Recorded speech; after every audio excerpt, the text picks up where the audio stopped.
Trade research संस्था global trade and research initiative यानी कि जीटीआरआई ने मांग की है कि डब्ल्यूटीओ के सदस्य देश हाल में चल रही ई कॉमर्स नीति पर चर्चा के साथ वैश्विक स्तर पर क्रिप्टो करेंसी को लेकर दिशा निर्देश तय करने पर चर्चा करें।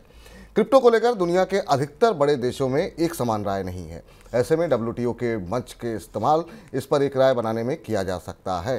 सर, क्या क्रिप्टो को लेकर के मान लें कि दुनिया का नज़रिया बदलने लगा है? और दुनिया का नज़रिया बदल रहा है। G20 की बैठक में आपने देखा कि भारत जिसके बैंकर ने, भारत के केंद्रीय बैंकर ने जिसको क्रिप्टो को पोंजी कहा था कि क्रिप्टो में लाखों लोग डूब गए, बर्बाद हो गए, उसी भारत में ने जब G20 की मेजबानी की तो भारत की तरफ से ही क्रिप्टो के मामले में एक सहमति बनाने का, एक कानूनी सहमति बनाने का मसौदा पेश किया गया। धीमे धीमे दुनिया की सरकारें क्रिप्टो को लेकर एक एसेट के तौर पर अपना नज़रिया बदल रही हैं। हालांकि अभी नियम तय नहीं है, अभी दुनिया के अधिकांश देशों ने खुलकर मान्यता नहीं दी है, कारोबार नहीं शुरू किया है। अमेरिकन सिक्योरिटी एक्सचेंज कमीशन भी प्रस्तावों पर विचार कर रहा है, लेकिन अब पहली बार डब्ल्यूटीओ के मंच पर इसे ले जाकर वहाँ चर्चा कराने की कोशिश की गई है। डब्ल्यूटीओ में करीब 89 सदस्यों का एक समूह है, सदस्य देशों का एक समूह है जो ई कॉमर्स के तमाम प्रावधानों पर चर्चा कर रहा है, जिसमें टैक्सेशन से जुड़े हुए, टैरिफ से जुड़े हुए, ई कॉमर्स के कस्टम क्लियरेंस के बहुत सारे इश्यूज़ हैं, इनको शामिल करने की कोशिश कर रहा है।